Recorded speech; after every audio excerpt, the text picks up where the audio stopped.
Hello everyone and welcome back to my channel. Today I wanted to kind of dive into the topic of how I plan my videos plus find inspiration. Planning and finding video ideas is harder than you think. You want to find video ideas that are trendy but that you also have fun doing, and you don't want to seem quote-unquote basic either, which it's a social ideology. So first I'm going to talk about how I plan my videos and how I organize them so that they come out in order. Hello everyone, so there's a pimple on my left cheek for the rest of the video and we're going to embrace her. Also, I didn't realize until I was editing this how much this background looks like an office talking head. So this is the journal that I use to plan my videos. I'm not going to show you the last few pages because I have a few videos planned there, but to show you the videos that I did in the spring, I have it organized by week. So for example, March 15th through March 22nd is 1 week. The 22nd is a Sunday. And then that week I posted reorganizing my closet after 7 years. And then I have a thumbnail portion under that where I put any other little description for my thumbnail that I want. So if I have an idea how I want the thumbnail to be, then I write it there. If I don't have anything, that I don't put that little portion. But for example, I put quarantine edition, so I already knew that I wanted to put a little excerpt in the thumbnail that says quarantine edition. If I have a very intricate idea of how I want the thumbnail to be, which it hasn't happened yet, but I'll make like a little drawing on the side, kind of like a little map displaying how I want it to show. And for example, the next week is the 22nd through the 29th, the 29th being a Sunday. And that week I decided to bake cookies at 1 a.m. because I'm bored. And then I have the thumbnail baking cookies at 11 a.m. because I'm bored, implicating that I decided to take away decided to from the thumbnail and just put baking cookies. And then this is how it basically is for the rest of the spring semester. This is a little cheesy, but for every single season I decide 2 different colors to pick. So for winter I picked sort of a gray and purple, and then spring was sort of a brown and pink, and for summer the page that I can't show you is a yellow and an orange. So when I flip through the pages I can easily locate the season and not having to look at the date for a specific location. I use the fine markers from Crayola. I like really fine markers because I can write with them and highlight with them. So I use that, and then I use the pen to actually write the title of the video and the thumbnail description, etc. So moving on to the inspiration portion,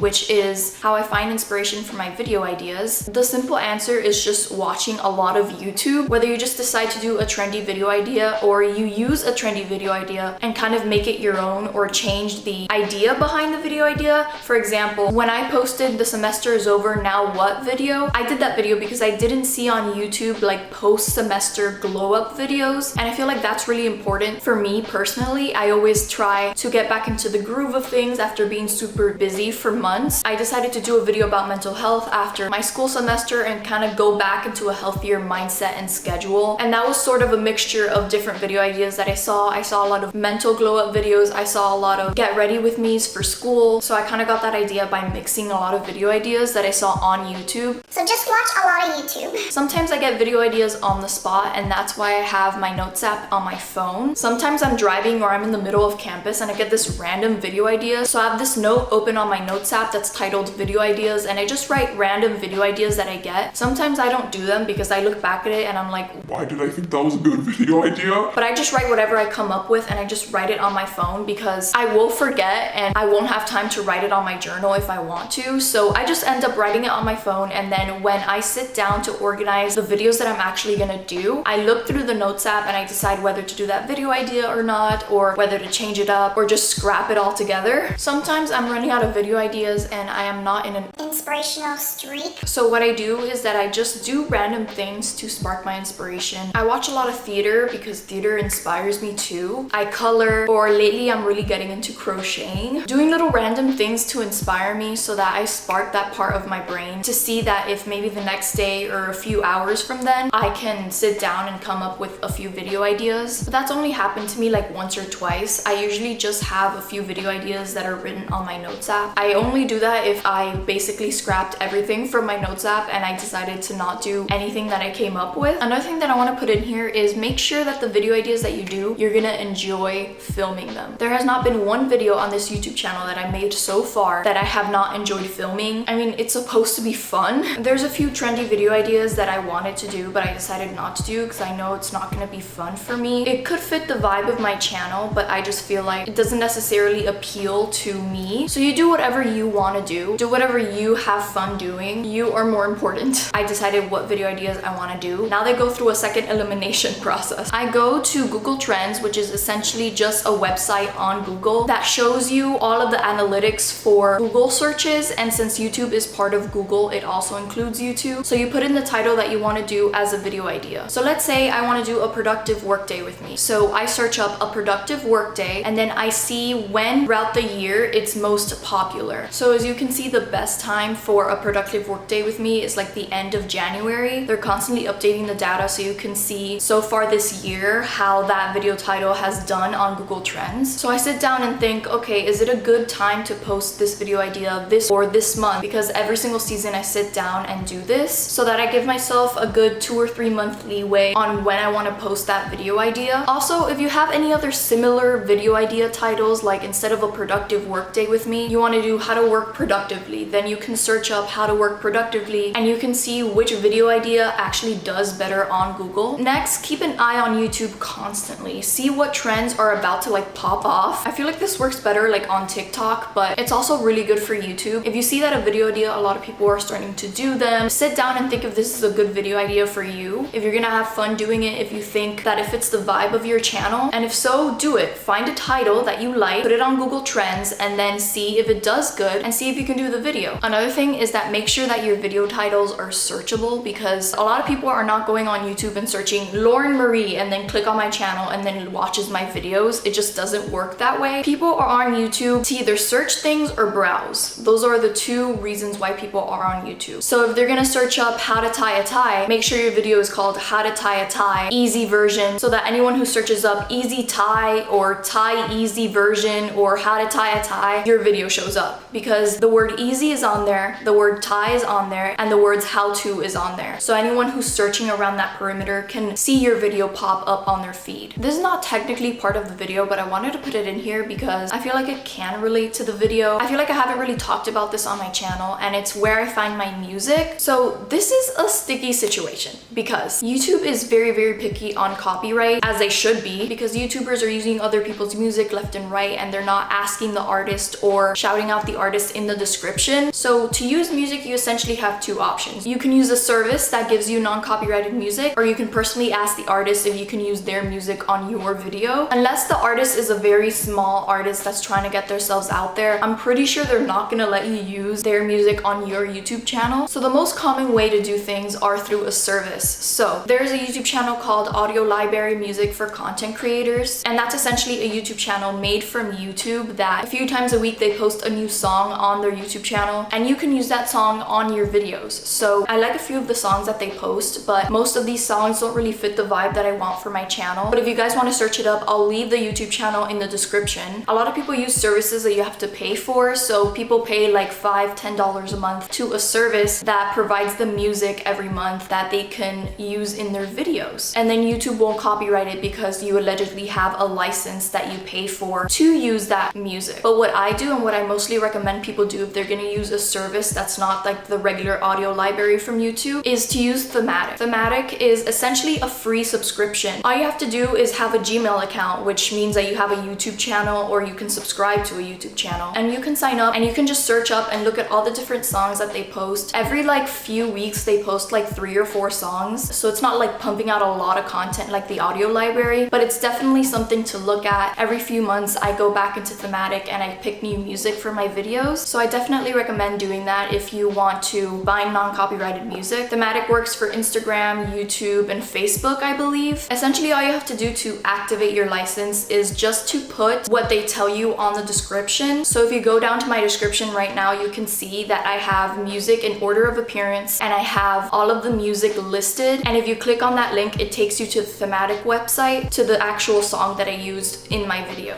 And that's all you have to do. And if YouTube copyrights your music, then you can make a claim to Thematic saying that YouTube copyrighted you and that they can fix your claim, but that's crossing fingers. I've never been copyrighted on any Thematic music so far, so I don't really know how that works, but I know that's definitely a possibility. There's a lot of music on there there for different types of YouTube channel vibes and things. So I listen to the music and I close my eyes and I imagine how the video is gonna come out. If this song sort of fits the vibe that I want for certain things, like there are certain songs that I won't use because it doesn't fit the vibe of the video, or that song fits well for like a travel vlog and things like that. So definitely sit down and think what kind of songs are you gonna use for certain types of videos. This video is not sponsored by Thematic or anything. I'm just truly saying what I like about Thematic and what I like about the auto YouTube library. So every time I use a song in a video, I will put it in my edit, save the video, and then when it's time to upload the video and write the description, I will go to the Notes app on my computer where I have saved all of the links of all of the music that I have downloaded to my iTunes so that I can use it in Final Cut Pro. And then I find a certain link that I saved from that song and then I copy paste it to my description. And then I do that for every single song that I used in order. And then that's it. You won't get copyrighted. I mean, hopefully. Essentially, what I believe Thematic does is just they contact the artist themselves and they make sort of a contract saying that they're gonna put their songs on this service. And then from a certain date to another date, they have the song on Thematic for content creators to use. And usually people do that when they want to get their name out there so that people recognize their songs from other YouTubers, which is so smart. Anyway, so if you want to go on Thematic, I'll leave an additional link down below apart from the actual songs that I'm using on this video. So if you want to check it out as well. Okay guys, so that is it. I really hope you guys enjoyed this video. Please like this video because that's how you let me know. Subscribe for more videos like these and hit the bell notification so you get notified every single time I post. I post every single Sunday, and I will see you guys on my next one.